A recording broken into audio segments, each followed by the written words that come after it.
ไม่ปิ้งเอง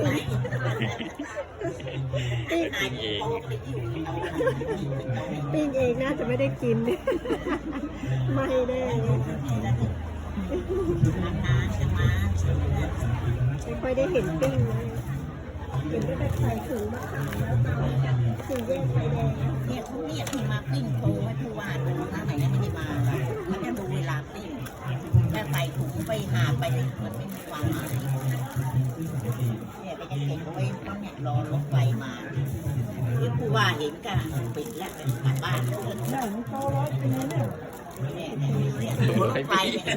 รถไฟเขาเนี่ยอันนี้ตัวรถไฟเหรอครับเนี่ยอ๋อตัวรถไฟสมัยก่อนเป็นแบบนี้พิจิตรบางจุดเป็นแบบนี้บอลที่โลกเล่อะไร